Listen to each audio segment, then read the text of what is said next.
After the reversal of Roe versus Wade, donations are up for both pro-life and pro-choice groups. This fugitive is wanted by the FBI, and if you think his face looks a little strange, you're not alone. New information about his plastic surgery implants. Is it a cancer cluster or an unfortunate coincidence? Why neighbors in one South Bay community are so concerned. Plus, mysterious lights in the night sky off our coast. And your theories about what they could have been. We're working for you to get answers. And after one bite, you'll be hooked. Oslo's Sardine Bar. CBS 8 News Live at 6 starts now. Right now, donations are up for both anti-abortion and pro-abortion rights groups here in our county since the landmark Roe v. Wade reversal last Friday. Good evening. Thanks so much for joining us. I'm Marcella Lee. I'm Carla Chiquetto.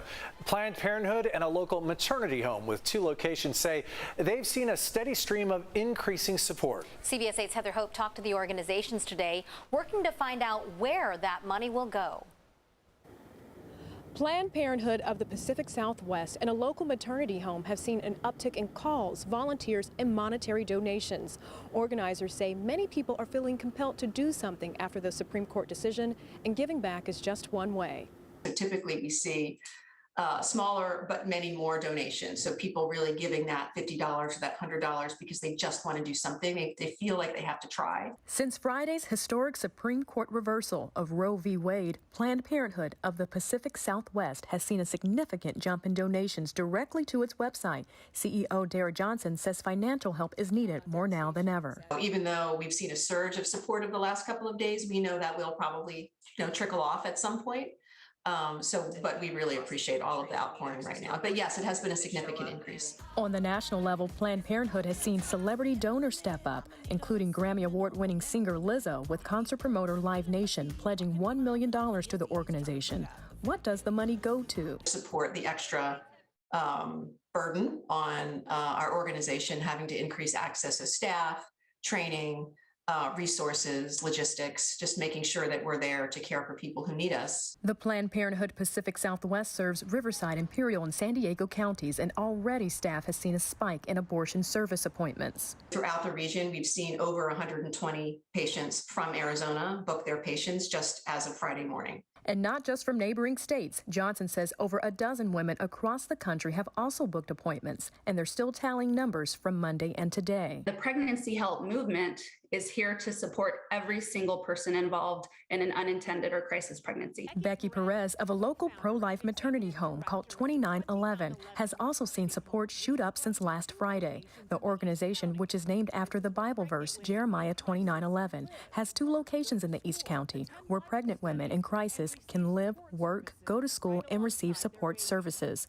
Perez says volunteer calls, money, and interest overall have increased. Now more than ever, we are all ready to step up and help the women who are going to be affected by this. Heather Hope, CBS 8.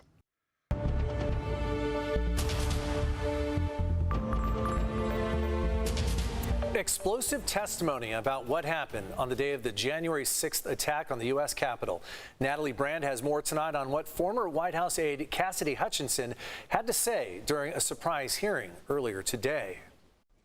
In a last-minute surprise hearing before the January 6th committee, the aide to former President Trump's White House Chief of Staff Mark Meadows said Mr. Meadows hinted about potential problems before the January 6th rally.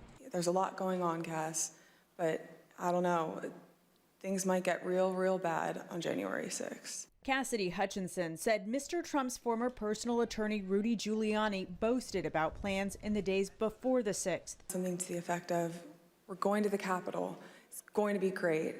The president's going to be there. He's going to look powerful. And she said she heard Giuliani mentioning right-wing groups before the rally. I recall hearing the word Oath Keeper and hearing the word Proud Boys closer to the planning of the January 6th rally when Mr. Giuliani would be around. Hutchinson also said former President Trump was furious that Secret Service metal detectors kept some of his supporters outside of the official rally on January 6th. I overheard the president say something to the effect of, I don't effing care that they have weapons. They're not here to hurt me. Take the effing mags away.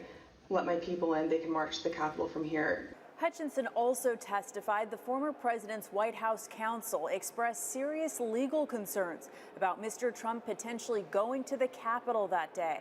And do you remember which crimes Mr. Cipollone was concerned with? In the days leading up to the 6th, we had conversations about potentially obstructing justice or defrauding the electoral count. Hutchinson also says she was told the former president tried to grab the steering wheel of his vehicle and lunged at his Secret Service agent when told they were going back to the White House. At the end of the hearing, Hutchinson said both Giuliani and Meadows sought presidential pardons. Natalie Brand, CBS News, Capitol Hill. In closing the hearing today, Vice Chair Liz Cheney also mentioned that there's evidence or indications that Trump allies have attempted to potentially influence committee witnesses. She said the committee will be discussing how to proceed.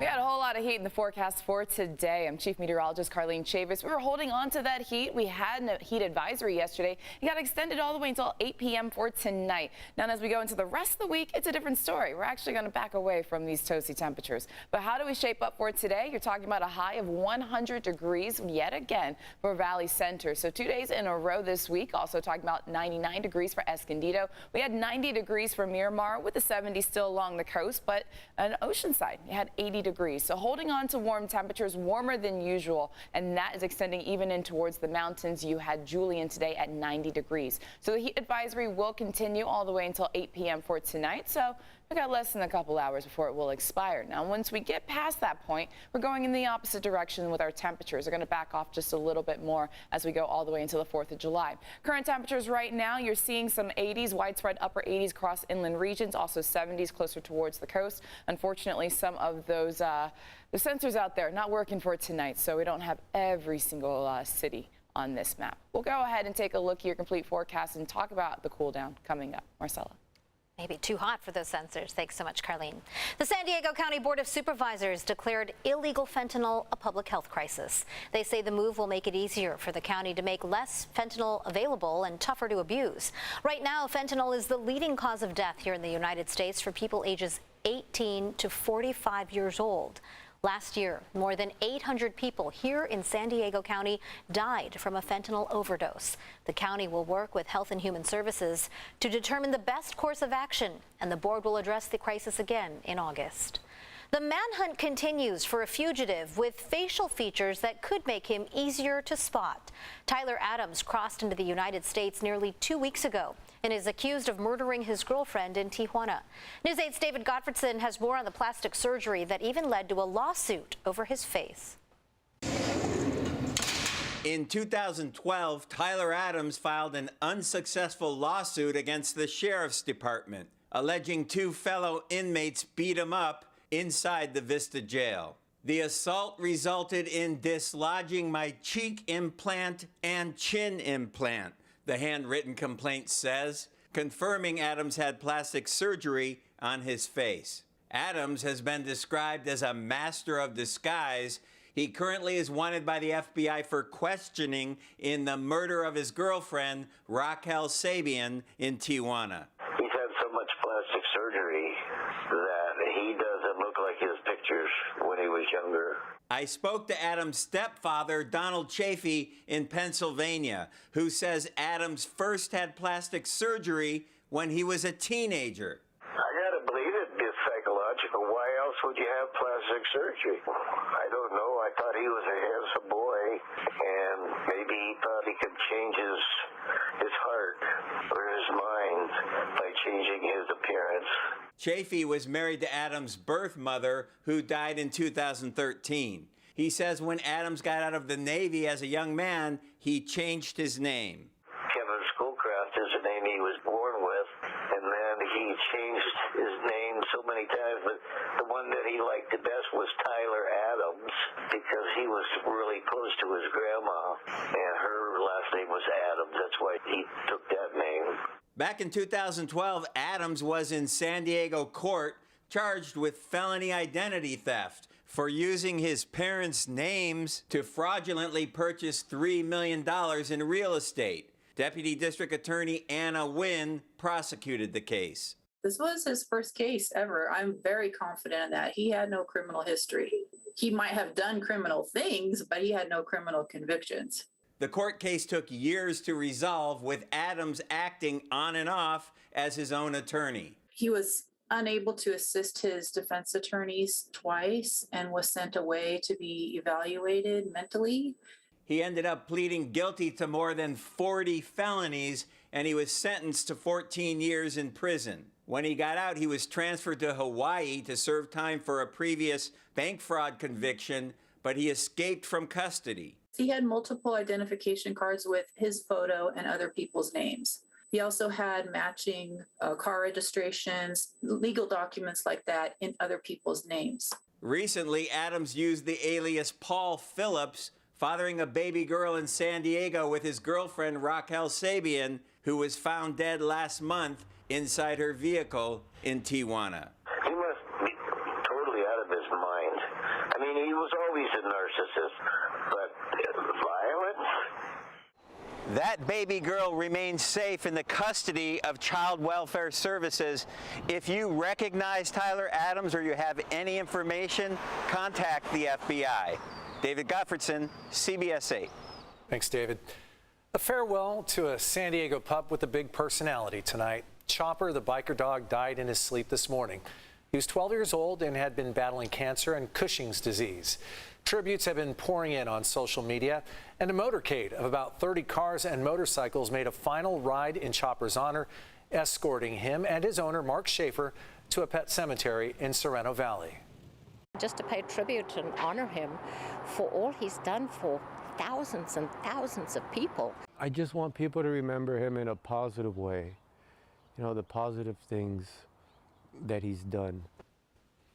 Chopper was well known around town. He went to military gatherings, fundraisers, holiday events, and visited sick people in the hospital, and he always cheered them up. He brought so many smiles. I've He seen really did. Chopper in Numerous hospital events. situations, so many, Yeah. and he will be missed.